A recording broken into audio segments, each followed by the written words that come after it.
जो कावड़ियों के साथ है, जो मारपीट के साथ है, जो सरकार की रैलियों में है।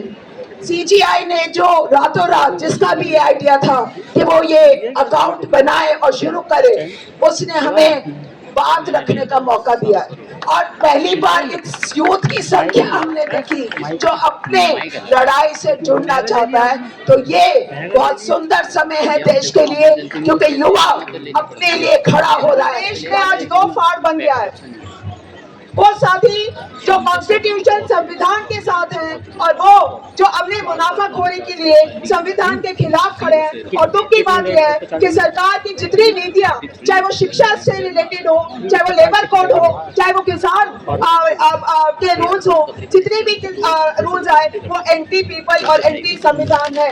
आप और हम यहाँ आज संविधान के लिए, संविधान को बचाने के लिए खड़े हैं। तो आप सब मेरे साथ नारा देंगे, जय संविधान।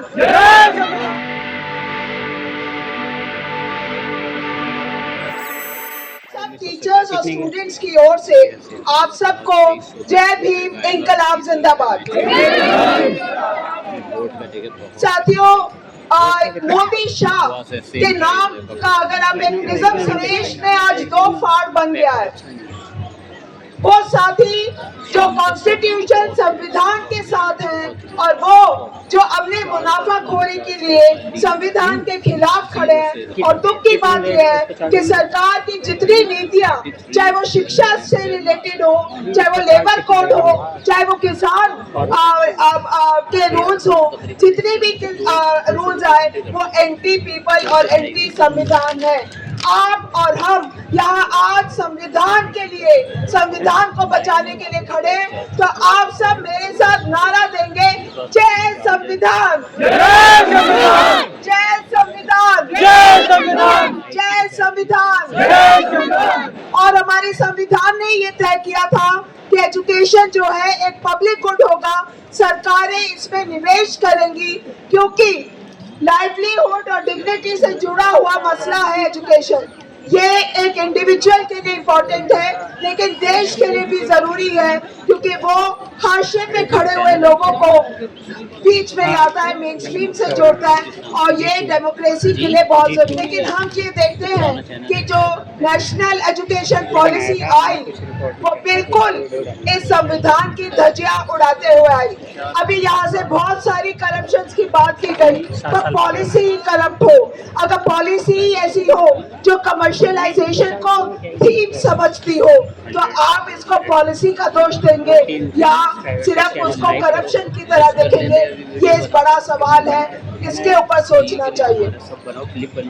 जब हमने 2019 का एनईपी का ड्राफ्ट देखा और वहाँ पे ये देखा कि कहा गया है कि स्कूल मर्जर होगा, तो सरकार ने कोई वहाँ स्टैटिस्टिक्स नहीं दिया, ये नहीं कहा कि आज स्कूल मर्जर क्यों जरूरी है और क्या उससे कोई प्रभाव नहीं होगा बच्चों की शिक्षा पे। आज हम क्या देख रहे हैं, 10 साल में 1 लाख सरकारी स्कूल बंद हो चुके हैं और नीति आयोग कह रहा है कि 2 करोड़ से ऊपर स्टूडेंट्स ड्रॉप आउट कर चुके हैं। इसमें सबसे बड़ा घाटा महिलाओं का होने वाला है, और जो मार्जिन पे, हाशिए पे खड़े बच्चे हैं उनका होने वाला है। ये सवाल एजुकेशन मिनिस्टर सिर्फ इसलिए रिजाइन न करे कि पेपर लीक हुआ, पर उनके देखते देखते 1 लाख सरकारी स्कूल बंद हो गए और इतना बड़ा ड्रॉप आउट रेट हुआ। इसके लिए भी हम चाहते हैं कि धर्मेंद्र प्रधान को रिजाइन करना चाहिए, क्योंकि ये सरकारी नीति थी और सरकारी नीति ने पहले नापा नहीं कि कितने बच्चों का नुकसान होगा। धर्मेंद्र प्रधान और इस सरकार को ये जवाब भी देना चाहिए कि 3 साल से जो मणिपुर जल रहा है, क्या यहाँ स्कूल और कॉलेज इसलिए बनाए गए थे कि वो रेफ्यूजी कैंप में तब्दील हो जाए? मैं समझना चाहती हूँ, ये सवाल करना चाहिए कि 12वीं में पढ़ने वाले बच्चे, नीट देने वाले बच्चे, तमाम एग्जाम देने वाले बच्चे, आज मणिपुर में उन लोगों का क्या हाल है? ये सवाल भी हमें पूछना पड़ेगा और धर्मेंद्र प्रधान को उसका जवाब देना चाहिए कि कैसे उन्होंने सुनिश्चित किया कि वहाँ एजुकेशन किसी की हानि नहीं होगी। ये सवाल भी हमें करना पड़ेगा। नेशनल एजुकेशन पॉलिसी में जो सबसे बड़ी चीज है वो है पब्लिक फंडेड को ही प्राइवेट बना देना। हम लोग यहाँ पे टीचर्स जो दिल्ली यूनिवर्सिटी JNU अम्बेडकर से आए हैं, हमारी क्या चिंता है कि ये तो हमें मालूम था कि प्राइवेट हमारे साथ साथ चल रहा है, पर ये कि हमारा ही प्राइवेटाइजेशन हो जाए, कमर्शियलाइजेशन हो जाए, ये एक बहुत बड़ा धक्का पहुंचने वाला है। अगर दिल्ली यूनिवर्सिटी की एक डिग्री 15 लाख की होगी तो आपको समझना चाहिए कि फिर प्राइवेट का क्या हाल होगा इस देश में।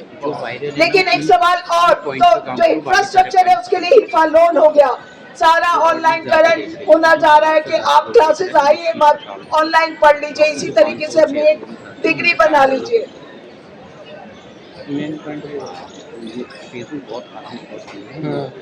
तो ये लगातार एक तरीके से धक्का हायर एजुकेशन को पहुंच रहा है और टीचर्स और स्टूडेंट बहुत वरीड है इसके लिए। पर एक बहुत दूसरी चीज जो हो रही है वो KG से लेकर PG तक सिलेबस रिविजन। अगर न्यूटन एक पायलट था, हमारे स्टूडेंट्स को ये पढ़ाया जाएगा तो क्या आप समझते हैं कि आपका एकेडमिक स्तर क्या होगा और क्या आप लड़ पाएंगे पूरे विदेश में, जैसे भी अपने स्तर को बना पाएंगे, ये सवाल है। आपको मुगल पीरियड पढ़ाया ही नहीं जा रहा, डांसिंग गर्ल के ऊपर आजकल एक विवाद हो रहा है, तो आप समझिए कि हमारे स्टूडेंट्स, आने वाले स्टूडेंट्स की नींव को कितना कमजोर किया जा रहा है। एक सवाल मेरे दिमाग में बार बार एज अ टीचर आता है कि एक चीज है कि शिक्षा महंगी हो रही है और डिग्री का स्तर गिर रहा है, इसको आप कैसे समझेंगे? समझेंगे ये कि अम्बेडकर ने जो रास्ता दिखाया और लोगों को ये लगा कि शिक्षा से ही हम ऊपर चढ़ सकते हैं। गांवों में जो लोग पहले आए, पढ़े और उनको कुछ हासिल हुआ, एक मैसेज गया कि पढ़ाई लिखाई पे ध्यान दिया जाए और लोग चल दिए। पर उससे महिलाओं का बढ़ना या SC ST OBC का बढ़ना, ये मनोवाद समस्या है, ये वो समझ नहीं पा रहे कि इसको कैसे धक्का मारा जाए। तो लोगों के सपनों से खेलो, और नीट भी इसी तरीके का चीज है, लोगों के सपनों से खेलो, जितना रुपया हो सकता है माँ बाप से ले लिया जाए, पर अगर ऐसी डिग्री दे दी जाए जिसके हिसाब से आप कहीं कम्पीट नहीं कर पाएंगे, तो फिर वो स्ट्रक्चर जो हैं, जो आपके हिरार्की हैं, और यहाँ देश में क्लास और कास्ट बिल्कुल ओवरलैपिंग में है। जो शिक्षा को, बेहतरीन शिक्षा को खरीद पाएगा, उस क्लास सीलिंग को तोड़ पाएगा, वो आगे बढ़ेगा। बाकी शिक्षा ले लेगा लेकिन उसकी डिग्री का कोई मायने नहीं रह जाएगा। इस तरीके का इस सरकार ने काम किया। साथियों, अभी मैं सुन रही थी हमारे जो गडकरी साहब है, बोल रहे कि इथेनॉल की वजह से जो पानी की कमी होने वाली है, जो लोग ये कह रहे हैं कि पानी की कमी है, वो देशद्रोही है। हमें आज इस तरीके से बटना नहीं है। उनकी आसान परिभाषाएं जो इन्होंने हम पे थोपी हैं, उनको हमें जंक करना है, उनको हमें फेंकना है।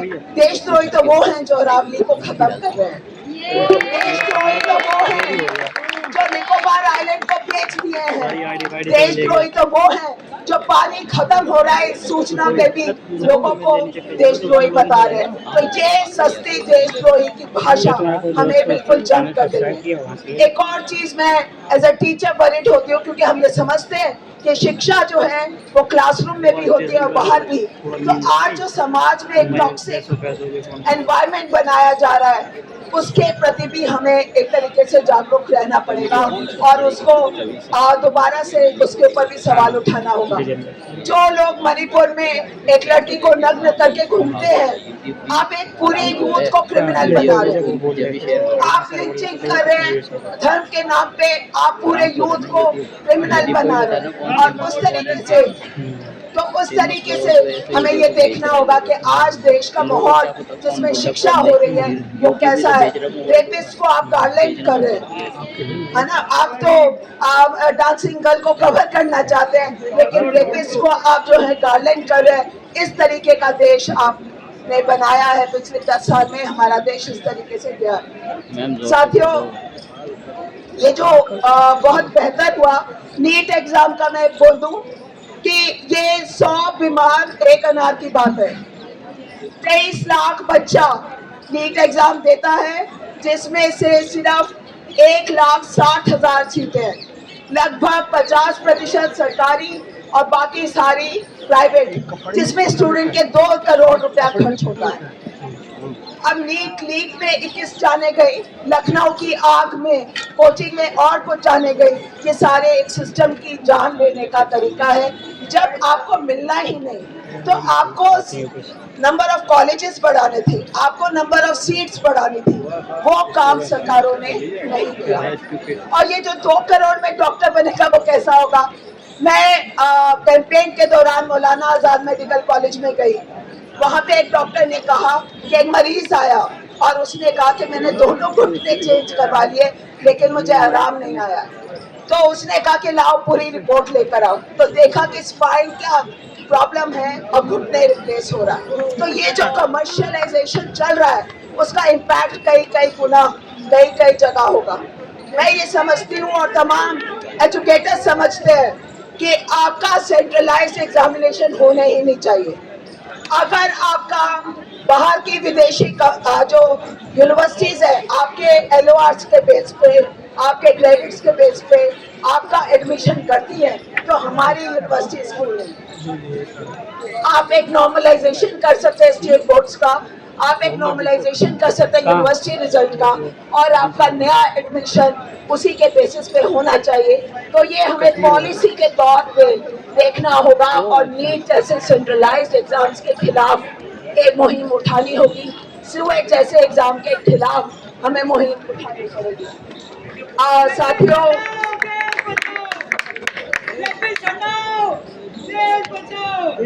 एक चीज मैं ये यहाँ से कहना चाहती हूँ कि एक बहुत सुंदर मूवमेंट इस देश में लड़ा गया है और वो है फार्मर्स मूवमेंट। आज यहाँ के प्रोटेस्ट को फार्मर्स मूवमेंट का सपोर्ट भी मिला क्योंकि किसान अपनी किसानी बचाने के लिए कोविड के दौरान भी बैठे रहे। 700 किसानों ने अपनी जान दी। और मैं क्यों कह रही हूँ कि किसानों का मूवमेंट बहुत सुंदर था? किसानों का मूवमेंट इसलिए सुंदर था कि जिसको आप अनपढ़ समझते हैं, जिसको समझते हैं कि अकल नहीं है, उसने बताया कि मैं आत्महत्या कर रहा हूँ तो ये मेरी गलती नहीं है, ये पॉलिसी की गलती है। सरकार का फायदा है कि अगर आप सुपरस्टिशियस बन जाए, आप एक ही जगह 5 अंगूठियां पहने, शनिवार को आप काले कुत्ते को ढूंढे, अगले दिन उसको पीटे, तो आपका माँ ये रोए कि मेरे बेटे का भाग्य खराब था और वो ये ना देखे कि पॉलिसी खराब है। तो उस हिसाब से जैसे फार्मर्स मूवमेंट हुआ, ये जो यूथ का मूवमेंट है जो CGI लीड कर रहा है, मैं सबको सलाम करती हूँ क्योंकि आप समझ गए हैं कि आपकी और हमारी दुर्दशा का कारण हम नहीं है, पॉलिसी है। अगर 23 लाख में 2 ही लाख लोगों का चयन होना है तो बाकी लोगों को तो घर में उदास जाना ही होगा। ये बच्चे का भाग्य खराब नहीं है, आपकी पॉलिसी खराब है। मैं सिर्फ ये बात कहकर एंड करूंगी कि अच्छा हुआ CGI ने कॉकरोच बोला। कॉकरोच ये सही है कि गंदगी में रहता है, पर कॉकरोच वो जानवर भी है जो हर हाल में अपने को बचाने जानता है और वो जीता है। और जब हम जीना चाहते हैं तो अपने हकों के साथ जीना चाहते हैं, ये हमारा बात है। और एक चीज जो CGI ने नहीं कही वो ये भी बता देते कि दीमक कौन है, इस देश को अंदर से खोखला करने वाला कौन है। तो मेरे साथ आप कहेंगे कॉकरोच जिंदाबाद, कॉकरोच जिंदाबाद, और दीमक मुर्दाबाद, तो दीमक मुर्दाबाद। इसी के साथ मैं ये कहूंगी कि ये मूवमेंट चलना चाहिए। और इस मूवमेंट का सुंदर बात यह है कि हम में से कई लोग उदास हो रहे थे क्योंकि एक ही तरीके का यूथ नजर आता के साथ है, जो मारपीट के साथ है, जो सरकार की रैलियों में है। CGI ने जो रातों रात, जिसका भी ये आइडिया था कि वो ये अकाउंट बनाए और शुरू करे, उसने हमें बात रखने का मौका दिया है। और पहली बार इस यूथ की संख्या हमने देखी जो अपने लड़ाई से जुड़ना चाहता है। तो ये बहुत सुंदर समय है देश के लिए, क्योंकि युवा अपने लिए खड़ा हो रहा है। नौजवान, एक नौजवान देश है हमारा, 50% जनता 25 साल से कम उम्र की है। तो अगर ये जनता खड़ी हो जाएगी तो ये देश बचेगा। और हमारा देश पहले भी आजादी पाया है, एक बहुत ही पीसफुल मेथड से आजादी पाया है, और ये दूसरी आजादी की लड़ाई हम लड़ रहे हैं कॉर्पोरेट के खिलाफ और उन ताकतों के खिलाफ जिन्होंने कॉन्स्टिट्यूशन की धज्जियां उड़ा रखी है। तो हम लड़ेंगे, जीतेंगे। इसी के साथ इनकलाब जिंदाबाद साथियों।